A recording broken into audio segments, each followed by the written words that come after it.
Bonjour à tous et bienvenue sur l'antenne de QG. Aujourd'hui, je reçois Jean-Yves Camus, directeur de l'Observatoire des radicalités politiques à la Fondation Jean Jaurès. Depuis 25 ans, il étudie les idéologies nationalistes, populistes et identitaires en France et dans le monde et a publié de nombreux ouvrages de référence sur le sujet. Ces analyses font autorité dans le débat public, mais récemment, elles ont aussi suscité une polémique suite à un article du quotidien Le Monde qui s'est interrogé sur un rapport jugé trop proche à son objet d'étude. QG lui donne la parole aujourd'hui pour répondre à ses détracteurs et évoquer surtout l'état des forces politiques dans le pays, notamment celle de l'extrême droite dont il est spécialiste, après les municipales 2026 et à l'approche de la présidentielle 2027.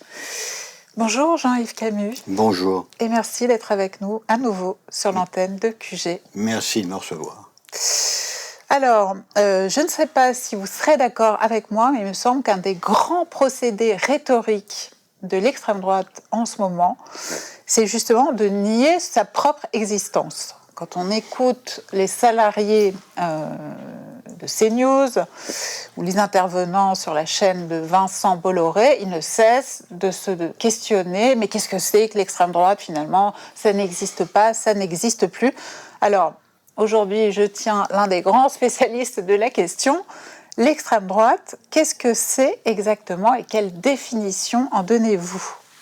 Alors, si nous étions capables, nous politistes, de donner une définition précise qui fasse consensus, cela se saurait. Il faut savoir que l'extrême droite, dans toutes les langues du monde, c'est, en tout cas dans toutes les langues occidentales, c'est le sujet le plus étudié par les politistes depuis maintenant près de 40 ans. C'est sur ce sujet que paraissent le plus de livres, le plus d'articles. Et pourtant, il n'y a pas de consensus. Il n'y a pas de consensus, d'abord parce que les pays dont nous sommes originaires influent nécessairement sur notre perception des choses. Ça n'est pas tout à fait la même chose d'être d'extrême droite en Allemagne, avec le passé afférent, et de l'être en Norvège, de toute évidence. Et quand on bouge au centre et à l'est de l'Europe, alors là, les repères sont encore tout à fait différents. Il n'empêche que dès l'extrême fin des années 90, celui qui est sans doute le meilleur d'entre nous, le politologue Kasmud, qui est néerlandais mais qui enseigne et vit aujourd'hui aux États-Unis, donnait une définition qui est, me semble-t-il, à peu près satisfaisante. Il disait, sont d'extrême droite les partis qui sont nationalistes, xénophobes, qui sont partisans d'un État fort, qui, par ailleurs, ont une vision de la société comme étant fermée. Une société fermée, c'est une société cadenassée par son passé, où, de préférence, rien ou très peu ne bouge. Sur cette base-là, effectivement, on a une définition minimum. Marine Le Pen, chef du Rassemblement national, dit elle aussi qu'elle n'est pas d'extrême droite, mais elle va même plus loin que ça. Elle dit qu'elle est au fond ni de droite ni de gauche. Alors j'aimerais vous entendre sur ce sujet-là. Tout d'abord, est-ce que c'est vrai? D'un point de vue beaucoup plus à droite qu'à gauche. Voilà. Et secondo, est-ce que cette stratégie peut la mener, elle ou Jordan Bardella, à l'Élysée? Alors, elle considère que cette stratégie qui lui est propre peut la mener à l'Élysée. Est-ce que Jordan Bardella pense la même chose? Je n'en suis pas persuadé du tout, je suis même à peu près certain du contraire.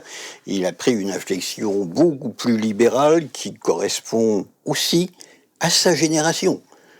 À cette génération qui voit dans la réussite entrepreneuriale, surtout si c'est à partir de pas grand-chose, surtout si c'est en l'absence de diplôme universitaire, surtout si c'est dans le domaine des start-up, dans les nouveaux médias, etc., une preuve que cette réussite entrepreneuriale, on peut la transposer dans le domaine politique, parce que si l'on a réussi dans l'un, on doit réussir dans l'autre.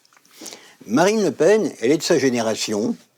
Elle a grandi avec les derniers restes de l'État gaulien, dont elle se réclame d'ailleurs volontiers, en oubliant que sa famille politique n'a été aux côtés du général de Gaulle, ni pendant la Seconde Guerre mondiale, ni pendant la guerre d'Algérie, ni même après. Mais, somme toute, est-ce que ça suffit pour arriver à l'Élysée, et pour l'un et pour l'autre, pour qu'ils réussissent véritablement à avoir au second tour 50% des voix plus une, puisque le vainqueur doit empocher cela, il faudrait cumuler les deux. Sauf qu'au final, il n'y aura, nous ne sommes pas aux États-Unis, il n'y a pas de ticket présidentiel. Il n'y aura qu'un seul ou une seule candidate.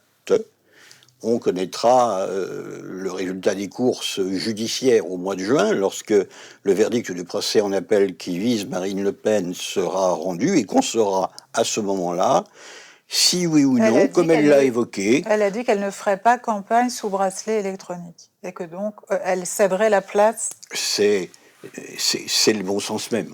C'est le bon sens même. Faire campagne en étant dans l'incapacité juridique de se déplacer, de tenir meeting, ça ne tient pas debout. Donc je crois qu'après avoir envisagé dans un premier temps qu'il était possible de mener une sorte de bras de fer judiciaire et juridique pour finir par rester éligible, elle s'est rendue à la raison, et que si le verdict est en sa défaveur, elle laissera Jordan Bardella y aller, ce qui, par parenthèse, lui permet de continuer à jouer un rôle, parce qu'elle ne peut pas être candidate, mais cela ne lui interdit rien d'autre.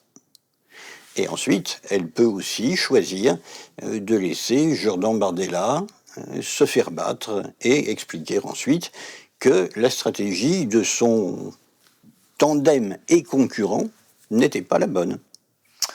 Alors, j'aimerais savoir naturellement quel bilan vous tirez des municipales 2026 quant à la situation du Rassemblement national aujourd'hui. On sait que de grandes villes comme Toulon ont échappé au Rassemblement national. Hein. On a vu l'échec de Laure-la-Valette ou Marseille, bien évidemment. Est-ce que, donc c'était quand même un résultat en demi-teinte par rapport aux espoirs qui ont pu être les leurs à un moment donné, est-ce que malgré tout, à vos yeux, l'implantation du RN se poursuit? Est-ce que vous diriez que on peut tirer de cette situation qu'on vient de vivre l'idée qu'il existe quand même encore un plafond de verre pour le Rassemblement national par rapport à l'élection suprême à l'Élysée? J'ai très souvent rappelé ce fameux scrutin autrichien qui s'était joué, c'était l'antépénultième, je crois, en 3 fois. Pour des raisons juridiques, 2 scrutins avaient été invalidés. Ça s'est joué au 3e. Et au 3e, l'actuel président, M. Van der Bellen, qui est un vert libéral à l'allemande, un centriste en fait, avait recueilli 50, quelque chose. Et son concurrent du parti d'extrême droite FPE, allié de Marine Le Pen, avait recueilli 49 et quelque chose. C'était pas loin, mais ça n'est pas passé, et il n'est pas exclu qu'on connaisse une situation similaire. C'est pas loin du but, mais raté. Tout cela pour dire que ces municipales, il ne faut pas les regarder uniquement sous l'angle arithmétique. Si on les regarde sous l'angle arithmétique, c'est un énorme bond en avant, puisque le RN gère aujourd'hui un petit peu plus de 50 communes de taille variable, et qu'il a plus de 3000 élus locaux, conseillers municipaux, adjoints, maires, etc., ce qui ne sera pas sans incidence à l'avenir, d'ailleurs, sur les élections sénatoriales, puisque ces gens, pour certains, sont appelés à être des grands électeurs.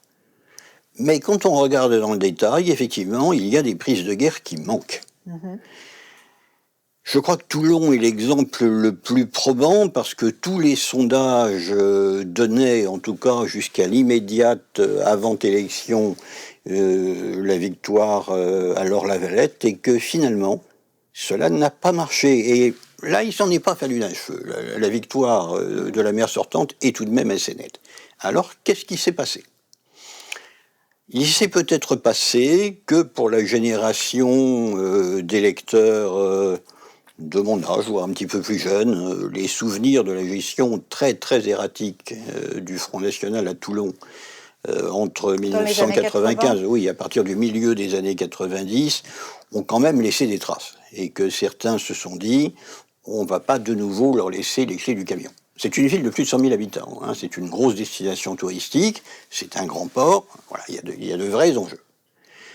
Et puis, je crois qu'une partie de la bourgeoisie locale, une partie des forces vives de l'économie locale, on va dire de la bourgeoisie locale, pour faire simple, qui se retrouvait volontiers dans la mer sortante, s'est dit, ça ne va pas dans le sens de notre intérêt. C'est une prise de risque que l'on n'a pas envie de prendre. Un des articles les plus curieux qu'on m'ait commandé dans ma carrière émanait de la revue Risque, qui est la revue de la Société française des assurances.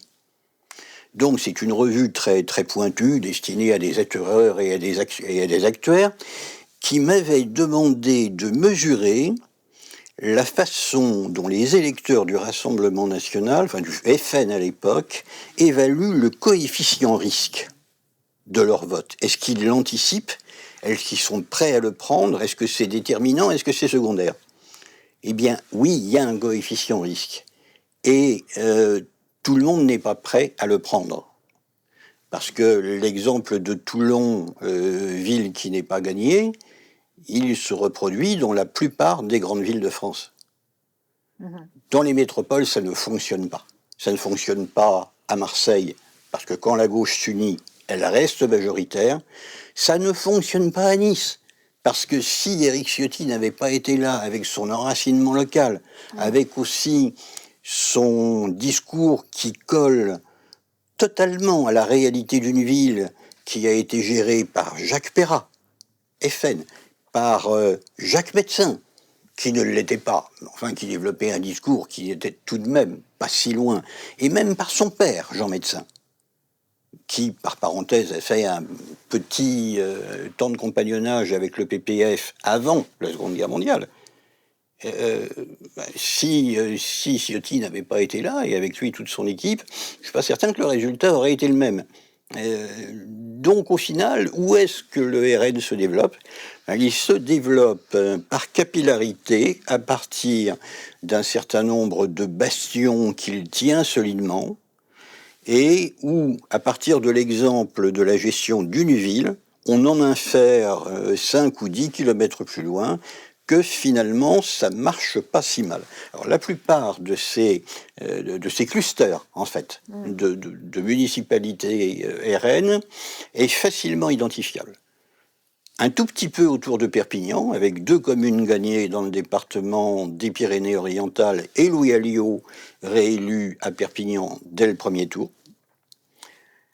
Une belle victoire dans une douzaine de communes du bassin minier et du Pas-de-Calais.